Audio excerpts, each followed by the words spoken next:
Gym ಬೇಡ, expensive diet ಬೇಡ, ಆದರೆ ರಿಸಲ್ಟ್ ಬೇಕಾ? ನಮಸ್ಕಾರ ಎಲ್ರಿಗೂ. ಟೇಸ್ಟಿಯಾಗಿ ಆ್ಯಂಡ್ ಸಿಂಪಲ್ಲಾಗಿ ಮೊಟ್ಟೆ ಗ್ರೇವಿ ಮಾಡಿ ಹೇಗೆ ಮಾಡೋದಂತ ತೋರಿಸ್ಕೊಡ್ತೀನಿ. ಯಾರೆಲ್ಲ ನನ್ನ ಯೂಟ್ಯೂಬ್ ಚಾನಲ್ಗೆ ಸಬ್ಸ್ಕ್ರೈಬ್ ಆಗಿಲ್ಲ, ಒಂದು ಲೈಕ್ ಜೊತೆಗೆ ಸಬ್ಸ್ಕ್ರೈಬ್ ಮಾಡ್ಕೊಳ್ಳಿ. ಸಿಂಪಲ್ ಗುರು, ಕಷ್ಟಪಡ್ಬೇಕನ್ನೋ ಅವಶ್ಯಕತೆನೇ ಇಲ್ಲ. ಈರುಳ್ಳಿ, ಬೆಳ್ಳುಳ್ಳಿ, ಟೊಮೆಟೊ, ಸ್ವಲ್ಪ ತೆಂಗಿನಕಾಯಿ ತುರಿ ಇದೆಲ್ಲ ಹಾಕಿ ರುಬ್ಕೊಳ್ಳಿ ಚೆನ್ನಾಗಿ. ರುಬ್ಕೊಳ್ಳೋ ಮುಂಚೆ 1 spoon sambar powder and 1 spoon chilli powder ಹಾಕ್ಕೊಳ್ಳಿ. ಒಂದು ಸ್ವಲ್ಪ ಅರಿಶಿನ ಪೌಡರ್ ಹಾಕ್ಕೊಂಡು ಚೆನ್ನಾಗಿ ರುಬ್ಕೊಳ್ಳಿ. ಆ್ಯಂಡ್ ಇನ್ನೊಂದೇನೆಂದರೆ, ಯಾರೆಲ್ಲ ಪಾಮ್ ಆಯಿಲ್ ಯೂಸ್ ಮಾಡ್ತಿದ್ದೀರಾ ಫಸ್ಟ್ ತೆಗೆದು ಬಿಸಾಕಿ ಅದನ್ನು ಫಸ್ಟ್ ಸೈಡ್ಗೆ. ಆ್ಯಂಡ್ ಆಲಿವ್ ಆಯಿಲ್ನ ಯೂಸ್ ಮಾಡಿ. 1 ಟೇಬಲ್ ಸ್ಪೂನ್ ಆಲಿವ್ ಆಯಿಲ್ ಹಾಕಿ ಅದರೊಳಗಡೆ ಸ್ವಲ್ಪ ಜೀರಿಗೆ ಹಾಕಿಬಿಟ್ಟು ಒಂದು ಸ್ವಲ್ಪ ಹೀಟ್ ಆಗಲಿ. ಇರೋದು ಒಂದು ಜೀವನ ಅಂತ ಹೇಳಿ ಬಾಡಿನ ನೋಡೋಕ್ಕಾಗೋದಿಲ್ಲ, ಹಂಗೆ ಮಾಡಿ ಹಿಡ್ಕೊಂಡಿರ್ತೀರ, ಅಷ್ಟು ದಪ್ಪ ಆಗಿರ್ತೀವಿ.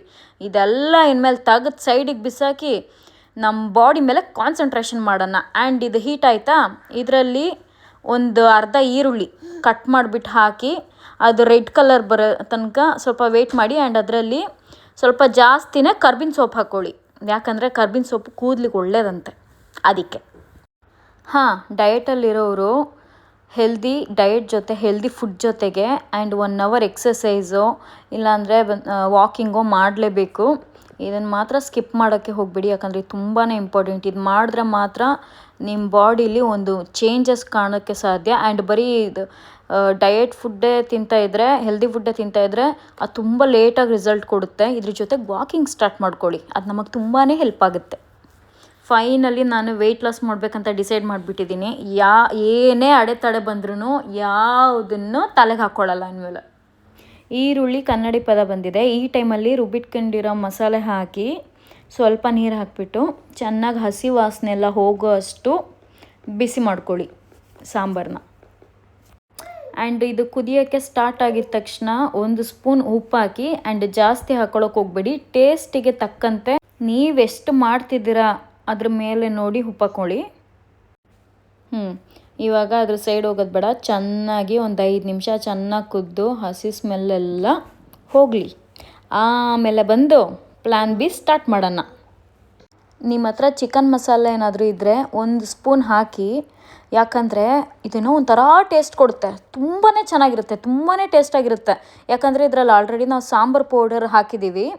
ಆ್ಯಂಡ್ ಇದ್ರ ಜೊತೆಗೆ ಈ ಕುದೀತಿರೋ ಟೈಮಲ್ಲಿ 1 ಟೇಬಲ್ ಸ್ಪೂನ್ ಚಿಕನ್ ಮಸಾಲೆ ಹಾಕಿದ್ರೆ ಇನ್ನೂ ನಿಮಗೆ ಇಷ್ಟ ಇದ್ದರೆ ಹಾಕಿ, ಇಲ್ಲ ಅಂದರೆ ಬೇಡ. ಬಟ್ ಹಾಕಿ ನೋಡಿ, ಸಿಕ್ಕಾಪಟ್ಟೆ ಸೂಪರಾಗಿರುತ್ತೆ, ತುಂಬಾ ಚೆನ್ನಾಗಿರುತ್ತೆ.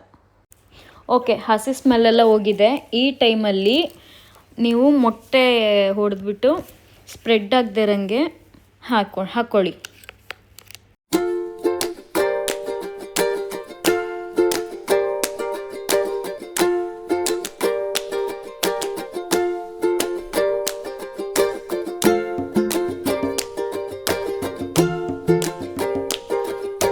ಆ್ಯಂಡ್ ಈ ಟೈಮಲ್ಲಿ ಏನು ಕೈ ಹಾಕೋಕ್ಕೆ ಹೋಗಬೇಡಿ. ಸ್ವಲ್ಪ ಸೈಡಲ್ಲಿರೋ ಆ ಗ್ರೇವಿನ ತೆಗೆದು ಸ್ವಲ್ಪ ಮೊಟ್ಟೆ ಮೇಲೆ ಹಾಕಿಬಿಟ್ಟು ಕವರ್ ಮಾಡಿಬಿಡಿ ಅಷ್ಟೇ. ಕವರ್ ಮಾಡಿಬಿಟ್ಟು ಲಿಡ್ ಕ್ಲೋಸ್ ಮಾಡಿಬಿಟ್ಟು ಒಂದು 5 ನಿಮಿಷ ಸಿಮ್ಮಲ್ಲಿ ಬೇಯಕ್ಕೆ ಇಟ್ಬೇಡಿ.